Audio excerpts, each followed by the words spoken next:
Hello everybody, how you all doing?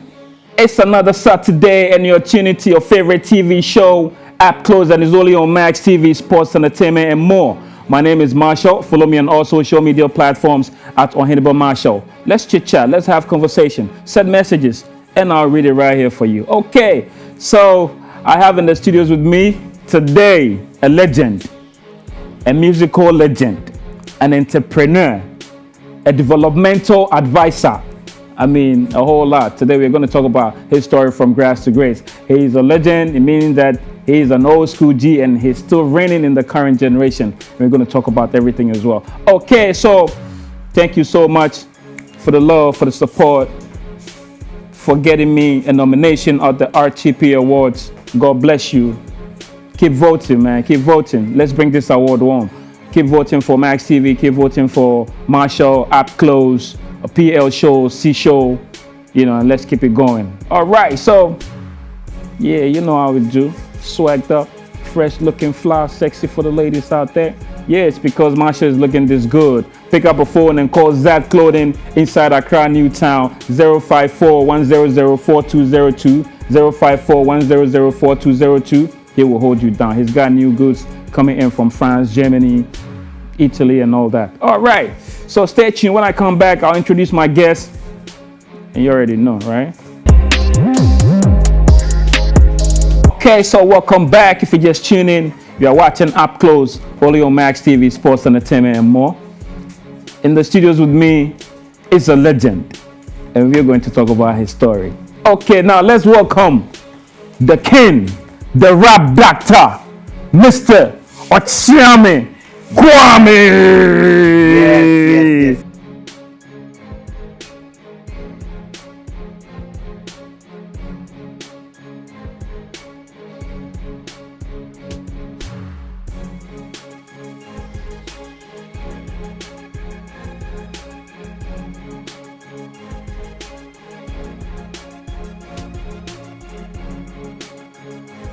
So how do you feel when people call you legend? I don't like it at all. I just started my, making music.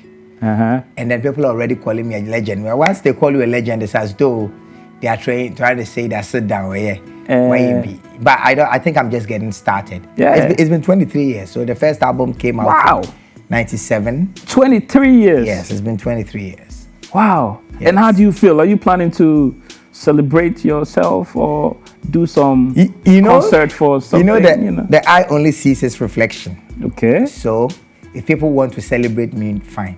I don't know if I will be able to say I'm celebrating myself. No, but it's been 23 years and you're still consistent. Yes. Maybe when we are able to use the music to cause a real change, maybe we celebrate. Oh, a real change. Yes. Okay. Your brother was here. Flo King was here. Yeah. Your other partner, what's his name? Andy Dusty was here. Yes. And everybody was mentioning you in their story. Wow. How was your story like? So my story begins when I was 5. Okay. My mom taught me a poem, and then I would recite this poem from house to house at Ashtown in Kumasi. And then I remember that the satisfaction that the reciter gave my audience gave me a certain sense that when I grew up. Can you remember the poem? Yes, I do. Oh, really? Totally. May you about fra. Opo ade abo me afra mpanyimfo. Oh my God. Me ya abo frenti. Me se me ye de hye. Esu eja be hia to me. Ene de me nsanka, me nan ka. Sa abrabo be edin, abrabo be emro. Me fa nya aga. Fi se dua busi kwan a anoma mfa ho. De nsuo ye no wia be ye. Ensu abro nchene. Enku sre. Aboaje wa nku. Oh my goodness. Oh. Yes. Whoa. So that is my first rap. So my mom taught me this poem. Your mom wrote it for you, or? I think it was already a poem. Already. Yes, already and then my mom knew the poem and she taught me, because we have seen the way my son is affable, fluent. So I used to be like that when I was a kid. Oh, okay. And so I'm going from house to house reciting the poem. People are giving me money. So I knew that when I grew up, because I had never felt like that for the first 5 years of my life. And every time I would stand in front of people and deliver something, I would feel very elated. So I knew I was going to do something like that. But I didn't know. So fast forward to 91, when rap music was the jam and everyone was catching the fever. Yeah. So now we had moved from Ashtown to Fantino Town. Lived in a house. The house was a club. It was called Copacabana. Even before it became Copacabana, they used to call it a Saturday night club. Oh, so there was a club built in the house. In the house, yes. So that we lived on top of the club. So from Monday to Monday, it's on. It's music is on. So around that time, the DJ, one of the DJs that trained and the Dusty, and his name is Flash Jr. So I'll go to Flash Jr. and ask him about music.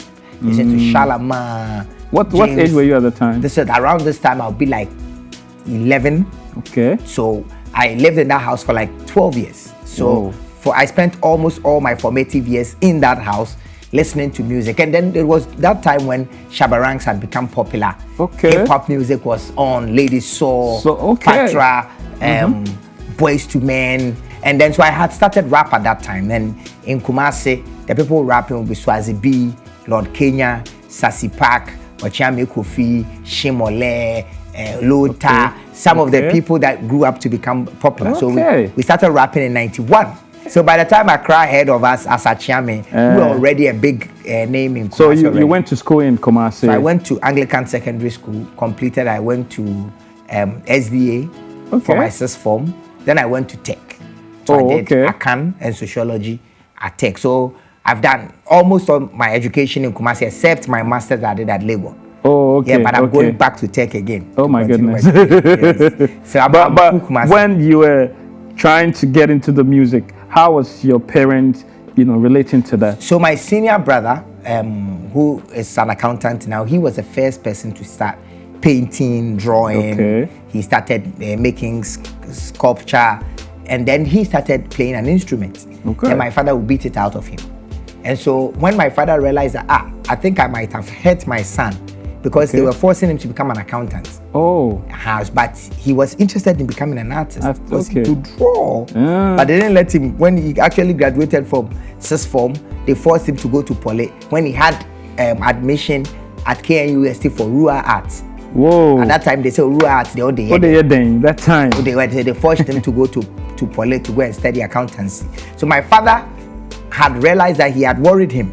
Okay. So when he saw the same artistic traits in me, because he had already worried this one, he let me go. But between 14 to like 16, we used to fight all the time because I didn't know. Yes, I didn't know that if I told him I was rapping, he would be happy. So I would sneak out in the night and go to City Hotel to go and rap. Those times I was friends with Okyeame Kofi. He used to write the rap, then I would go and sing it. Okay. Yes, so he would, and then after two years, since I like 93, we realized that all the rap groups were just one. Well, it was just 111. Okay. So Kofi and I became a group so that we would look good. So we became a group, and then we started rapping together as a group. So what, you guys were living in the same neighborhood? Yes, so I had my mother had given me money to go and cut my hair. Okay. And then there's this guy in the neighborhood, Fantino Town, called Onana. Onana. Yes, Onana was the baba. He also had a table tennis.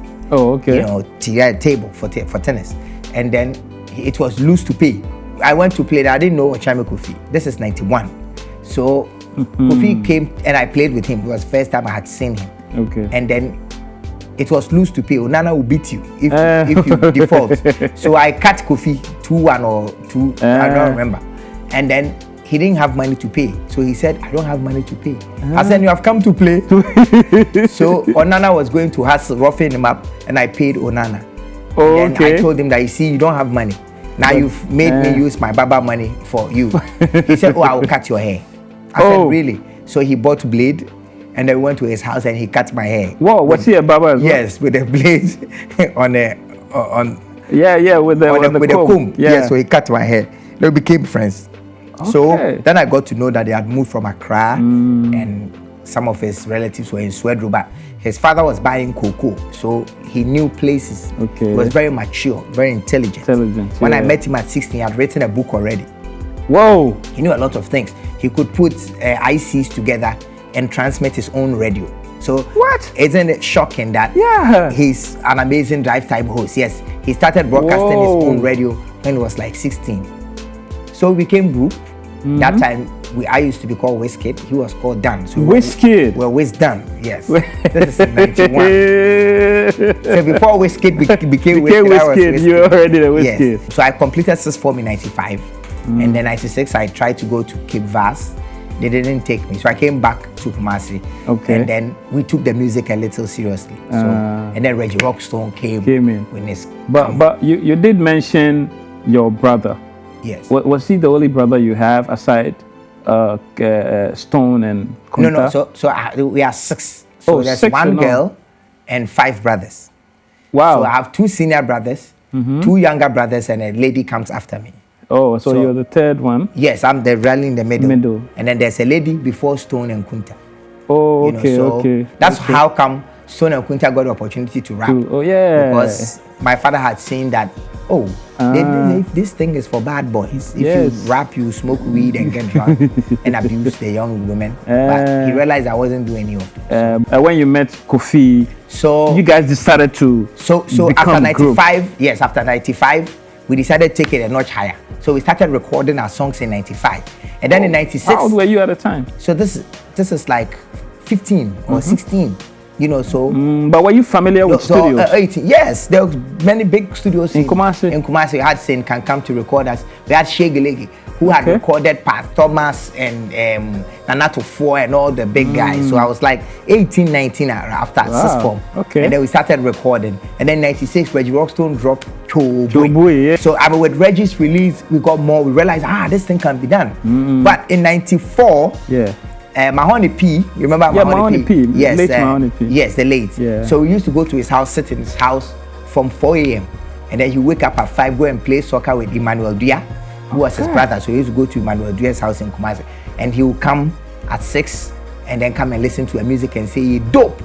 My raps need dope, but BT a whack." I remember he used to now we rap with Chimu. We started rapping in Chi. I said in 91 I was already doing dancehall in Chi. Wati ase maaba, wati ase maaba, pakufi de ne bana kwa jisikadro. Wati ase maaba.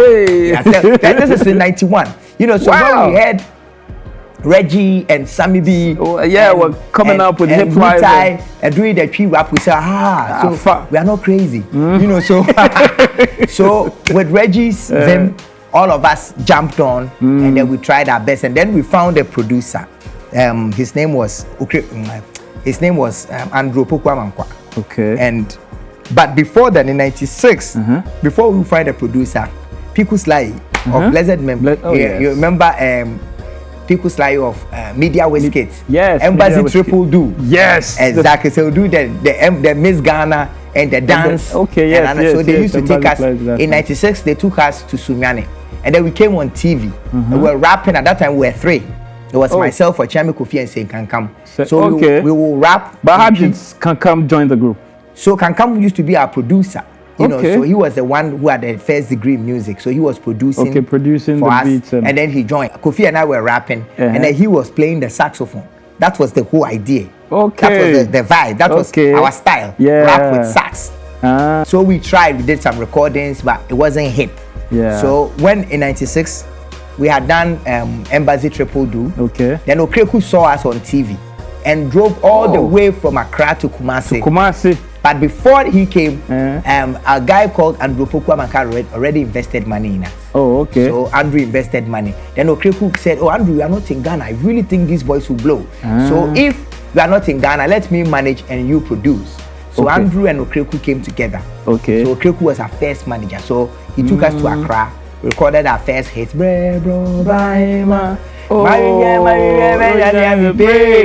Zap produced. It was an amazing song. 14th February 1997. Song dropped. Big hit everywhere. Instant hit. The time Okreku brought you guys to Accra, were you using Okyeame or you guys were Wizkid and we were Okyeame. We became Okyeame in 95 when we realized that we were going to actually hit.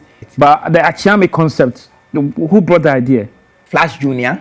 Okay. Myself and Okyeame Kofi. The whole idea was that if this thing is, they say it's foreign, let us take a name from the local palace. Then maybe they will respect it. Yeah. So that's how we came up with the name. Okay. Okay. So you guys came to Accra with Mark, and then with myself. So Kofi and I, we came to Accra. We used to sleep on Mark's carpet or share the same bed in a single room apartment at Alajo. Our first single is a big hit. We must record a whole album. So we followed up with an album, and then that was. But your very first song, Bebre Brobahima. Yes. You guys recorded it with Zab Mallet. Yes. And how was the experience like working with Zab Mallet? Man, I remember that. I went into the studio. He got up. It was a big giant. Yeah. You know. So he said, "Mon rap on minty." Then we started rapping. I don't remember. And then Zap said, "Hell, they will hit." Yeah. Foolish boys, Mungo talk of him, Remy. Very soon they'll become celebrities and they will become too known. Zap fell in love with us immediately. He saw us. He liked us even though we were younger, like way younger. And then that's it. So we recorded a song. He did the beat. In like 2 minutes he was done with the beat. Wow. And the beats, like he had synthesizers. So we started recording. We recorded the whole first album. Okay. But before we went to Zap, I told you we had recorded some songs with Rascaf Day. Saying can come and other producers. Yeah. You know, so we put some of the songs on the album as well. What was the biggest song on that album? We did the biggest song on that album. That album had 2 big songs. Okay. We had okay.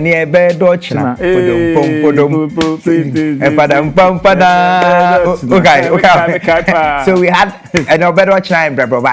After those 2 big hits, which other song became the biggest song? So we got a year later, we realized that our fame is sweet. You know, so we worked hard. Were you making money off those? Yes, we did. Yeah. Well, the first album sold 15,000. Sold 15,000 copies. I remember I was 17,000 copies. Yeah, I remember. How old were you at the time? This time I was like 21. 21. You know, that was 91, right? Yes. No, this is 97. 97. Yes, okay, 97. Okay. I was like 21, and so in 98 we released Masanaba. That blew up the whole world. Oh, that was Ghana to Nigeria to Liberia to London.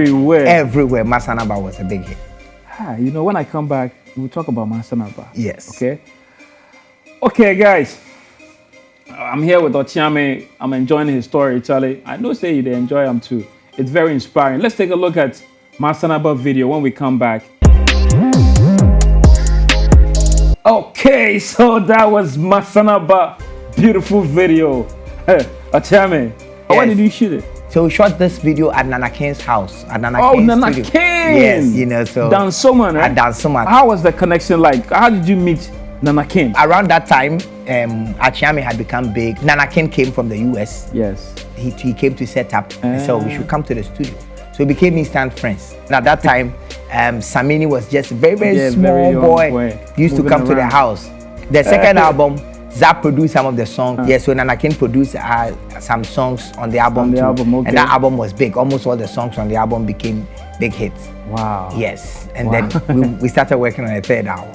So after the Masanaba hit, you guys all over the place, playing shows, traveling across the globe. Around the world, yes. Well, what happened? And then we did the third album. Oh. Yes. So how many albums Okyeame has? So Okyeame did 5 albums. 5 albums? Yes. So we did a third album. And then the third album didn't quite do well. Because you know at number 1, you can only go to 0. Exactly. Or you have to stretch it. So the third album had Menyamehu Adiamumpe and some nice songs. Yeah. But it didn't quite peak as Masanaba. Because at that time I started going to America. Before I went to America, I'd gone to London like 3 times. So when I went to America, it was very simple. Oh, it was Okyeame that went to London Yes, together. I went to London. Okay, that was with Alodia. No, at that time our producer Andrew Pokwa Mankwa organized an event. This is way before Alodia grew up. Oh yes. So we used to these at that time the shows were organized by Dennis. Okay, Aquaba. Yes. Yeah. Organized by Dennis. Radical D. Yes. So we used to go. We're one of the first hip life artists to actually go to London to go and do a performance. It was just a beautiful experience. I'd always known that, but I didn't know it was that much fun. You know, so he would teach us this thing. So we came back after 2 weeks or after 2 months, and then there was another tour, and then we went with Kodenchi. Wow. So when we came back, then Okyeame Kofi and I went to live in America permanently. So we lived in America for 3 years, and then we recorded this song with Michael Dramina. That's when we shot a video. That I directed the video actually. Because you directed the video? We couldn't afford, so we stayed in America for 2.5 years. Wow. And then we did that song. How was the hustle in America? Man. Were you guys working or? I worked. I did everything. So when I went first, I used to pack Dominos. I lived in New York. Superstar from Ghana. Yes, man. My father had died. The third album had failed. Okay. Flo Kingston, Kunta, and my mother was almost getting ready to go for pension. You know, so I got the opportunity to be in America. I needed to work to help my mother. So I stayed there. And don't forget, this time I was 23 years old, 22 years old. I didn't know how to get my career back. I didn't know how to organize myself. I wasn't a musician. I was just a rapper who had become fortunate. Yes. So I said, oh, if I stay here and I work 2 jobs, I can make $1,000 a year, a month. Yes. Eat some. Even if I send $200 to my mom, she'll be able to, do something with it. So I lived there. I worked in the railways. I sold oranges at Whole Foods Market in for the 42nd in America. Street. Yes. If it were to be today, I would have trended. Yeah. Because I remember that Ghanaians used to come from the Bronx to come and see Okyeame Kwame selling oranges. What? Yes, so by that time technology wasn't this deep. Yeah, this deep. So sold oranges. Then I went to Columbus, Ohio. Okay. And then in Ohio, I washed dishes. I did ironing. I did everything. But what was running through your mind? Did you ever felt that you had failed in your music career or not at all? Not at all. Because I am a terribly, extremely driven person. So when I was in America, I used to listen to this Bob Marley song. Okay. Fly away home to Zion, fly away home. I got tired one day. I was going to work and then I didn't get a bus, so I had to walk like from here to Circle, 11th November, 2001. And then I walked in the snow. Wow. And the snow was falling in my eyes and it was on my nose. You see, my nose is a little it changed color. This happened to me in America. The snow, my nose was cold, my ears. I couldn't even feel my fingers. So I got under a footbridge and then I cried. Wow. And I said, oh God, why am I going through all this? And then God said, you are a big fool. You want to be a rapper all your life. You have become a rapper. You've come here to wash dishes. Go back home. So from that time, I decided to work, buy my one-way ticket and come home. And that's straight. And that's it. Okay, guys. I'm enjoying this story. I know you're also enjoying it. Let's go for a commercial.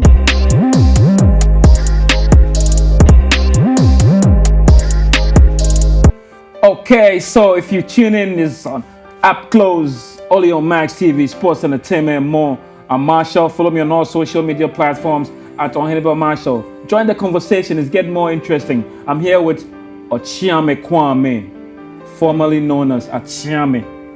Yeah, and we are talking about his story from grass to grace.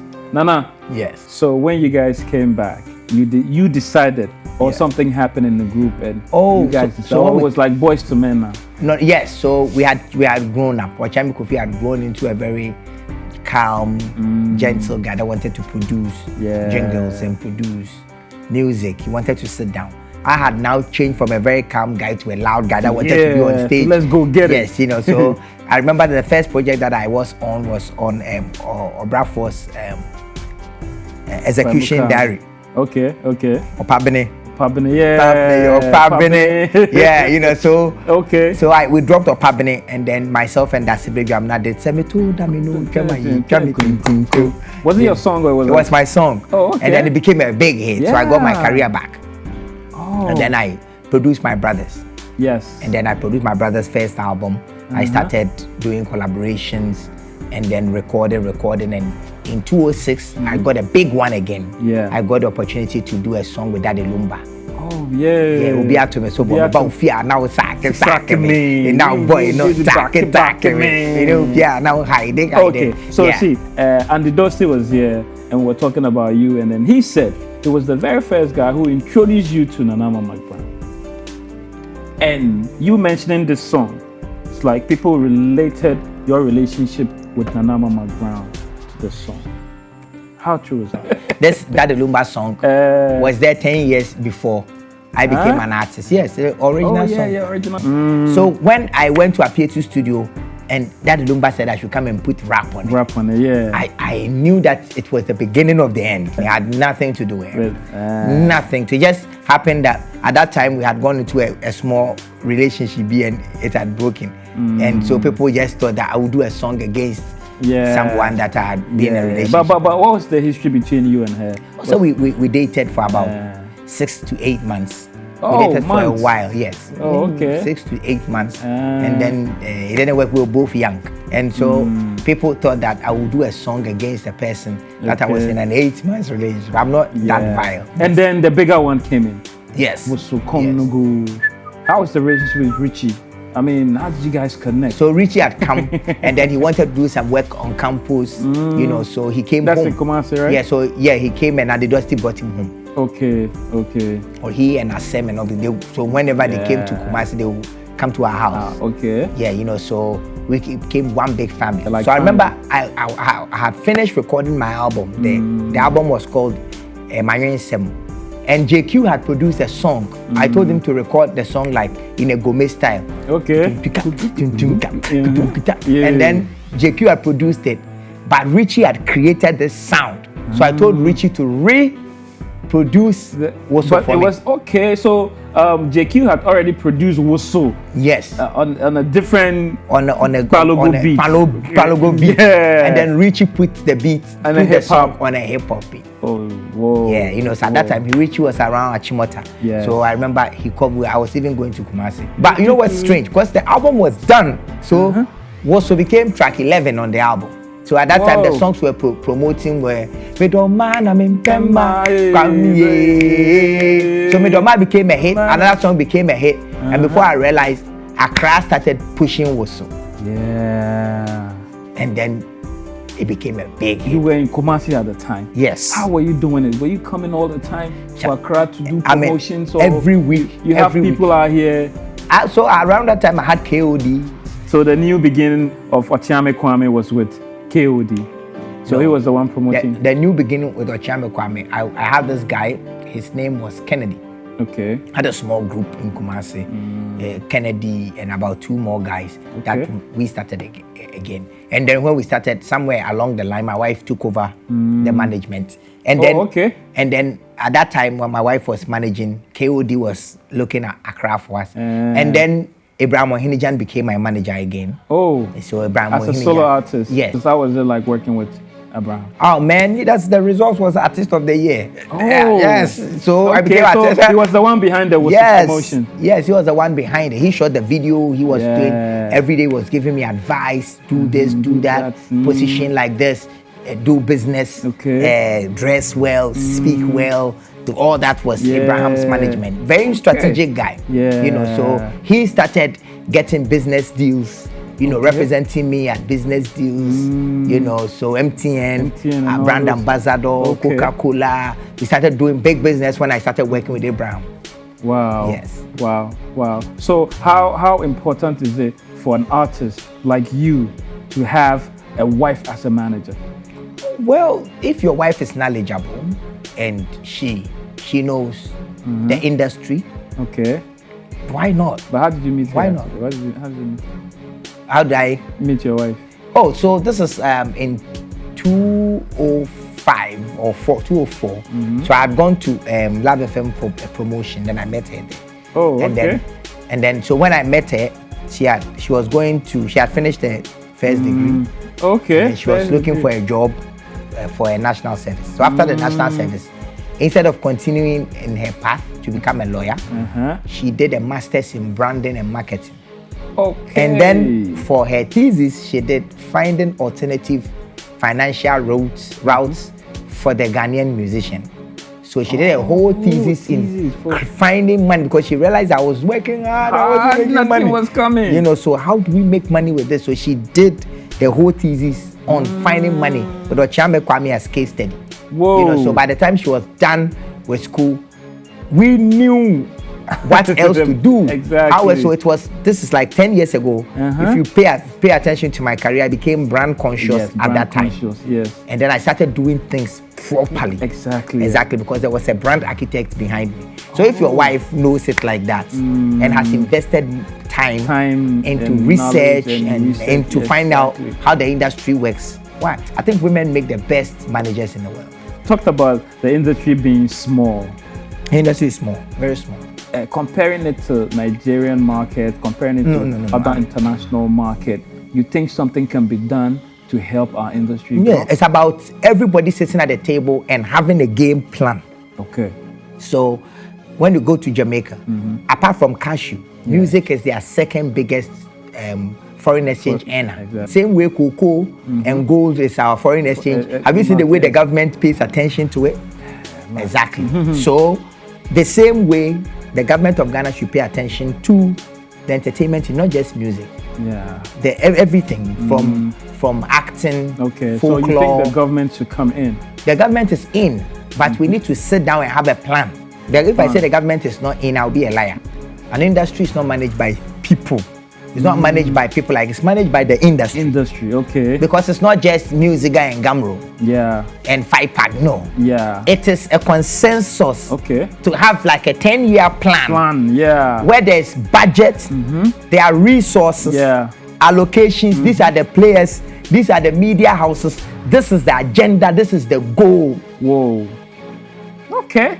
You understand? So why aren't you fighting for it's the president then? It's not fighting for the president of Ghana or president of No, Music. president of Musica. Oh no, I don't want to be president of Music. Oh, wow. But you have the ideas. You have a branding ambassador behind you. You have you have paid a lot of dues in this industry. You have back-to-back hits. You're still current. No, we will vote for you. Me, It's not about the vote. It's about, will I do well? I have all those things with me. Am I mentally, psychologically ready to let people vote over my head, and then go and lead the people and go and beg people, please, I want to lead you, please vote for me.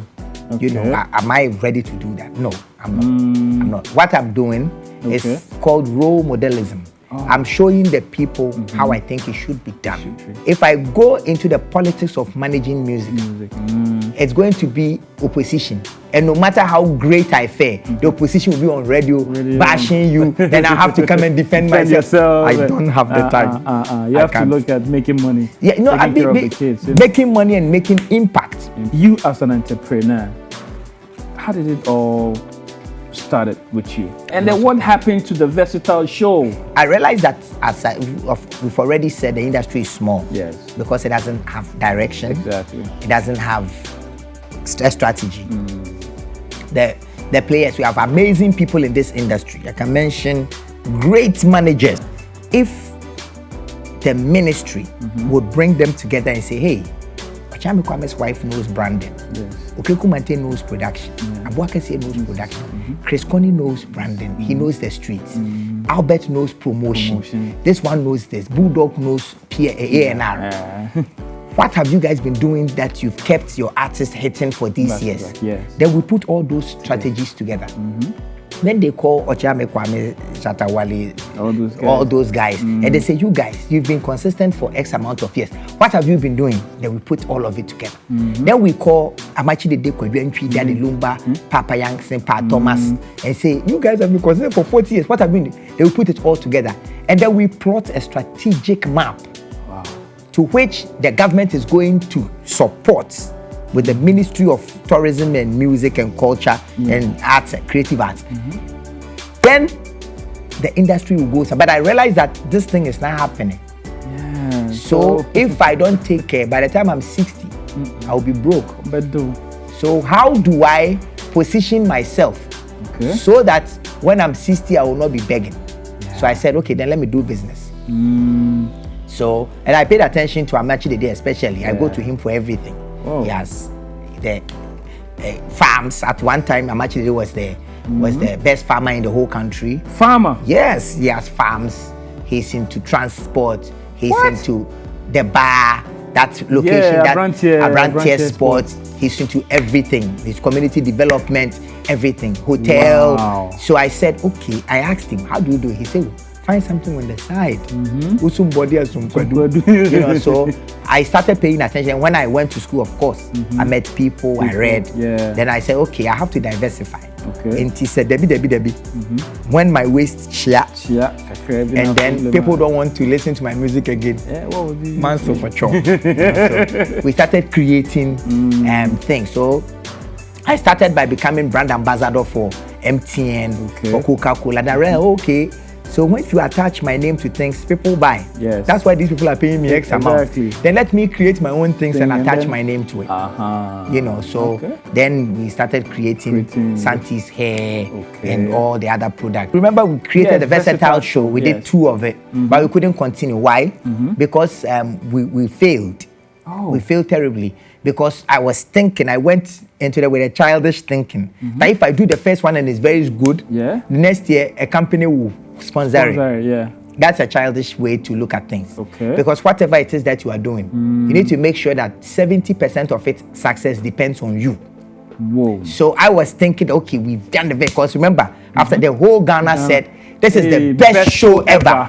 So we quickly put that thing together. We started looking for sponsorship for the next one. It didn't happen. Then I took money from my pocket, $80,000 or 80,000 cedis. I don't remember at that time. And then I produced another one. Wow. Everybody said, amazing show. Yeah. The following year, sponsorship didn't happen. So my heart was broken. So would you want to try it now? Now that corporate Ghana is interested in building clients like you, spending money? Well, maybe, never say never. I still have ideas for the Versatile Show. When you have a production like that, the best way to get your profit back is to go on the road. If the production goes on the road for 3 months, what's exactly, Now, there's only one theater in Ghana. So why are you going to show it in Kumasi? Why will you show it in Sunyani? Why will you show it in Tamale? No. So, but I didn't take all those things into consideration. Yes, and then I lost the money. I said, okay, I'm going to do this thing again. But the structures must be set right. So either I will have the power to organize my own tents with air conditions that I will carry with me. So we come to Kumasi, we set up the tent and then we watch it. We go to Nigeria, we set it up. When the 100% of its success depends on me, or at least 70, I'll do it again. Recently, I saw you in a video with you and Sizzla Kalonji doing something out there. What's it all about? You know, so 5 years ago, I wanted to do the African Connection album. Yeah, you and Bola Ray. Yes, we're working on the African Connection album. Yeah. And then halfway through the recording, I realized, no, I've not done Ghana. I'm going to do Africa. So let me pause and do Made in Ghana. So I paused the production I did Made in Ghana. So I recorded that song with Sizzla 5 years ago. Wow. Then I went to Jamaica to shoot the video. Okay. And then, so when you shot the video already? We shot the video. But that one, the video we shot is not out. That video with him in it was coming in the remix. Oh, okay. Yeah, so we shot the video, and then we had an amazing time. I realized that Sizzla Kalonji was born on the same day I was born. Whoa. The same year, the same time. We had the same height, the same eye color, you know. So we're both born in 1976. Whoa. Yeah, 19, yes. Same age, same age, day, same height. Same height. Yes, same eye color. Twins. Yes, we are twins. So Sizzla is like my twin from Jamaica. Wow. So we bonded really well. And then we decided, okay, when is the best time to release this thing? So the year of return was an amazing time. Yeah. But that time I was working on the Made in Ghana. Okay. But I didn't want to dilute it. Okay. So now that the Made in Ghana album is done, then we released this one for the Beyond the Return. Okay. So the whole idea in the song says Africans around the world, it's time you come home. And when you find your roots and culture, remember you are not alone. So come home with me.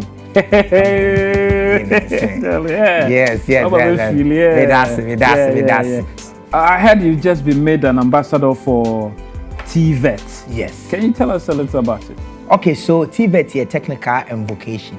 Technical education and training. Okay. Now, you know, say when the white man left Ghana, they told us that if you don't become an accountant, a judge, a lawyer, or a doctor, and you realize, say, and there's a big problem, in so to any flooding.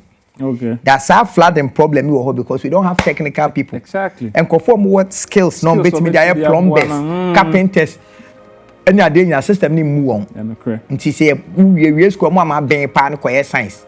No mama banana art. No one can teacher for now my nest. Nah, for now, move build your mind and Casano. You are my book.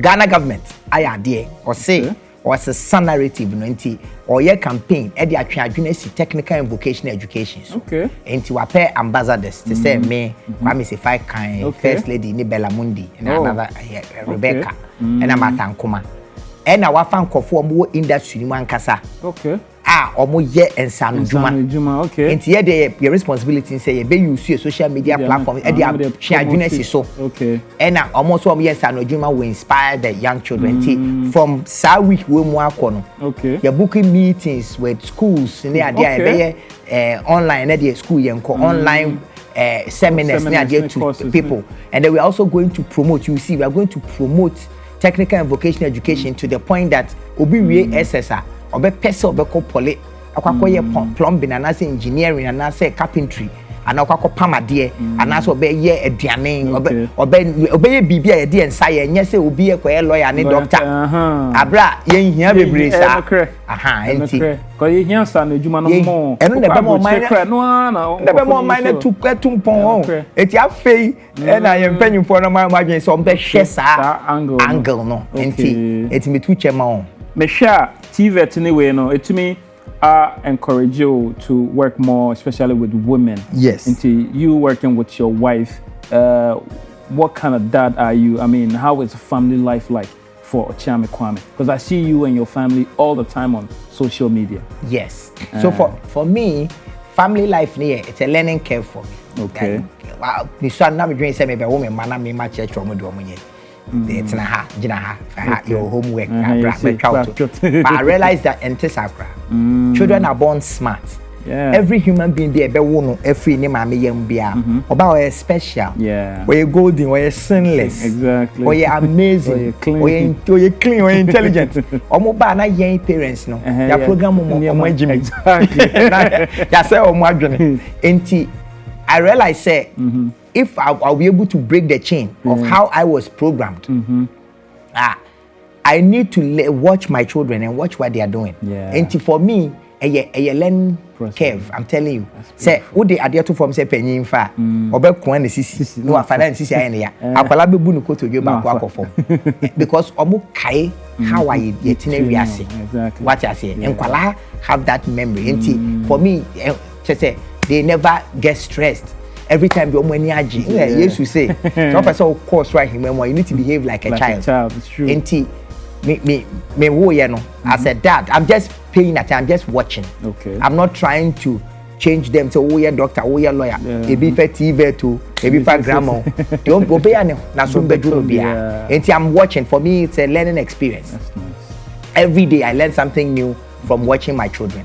The questions they come to ask me sometimes. The Bible in my boots, I say, Daddy. Unyakopon your ba na bema.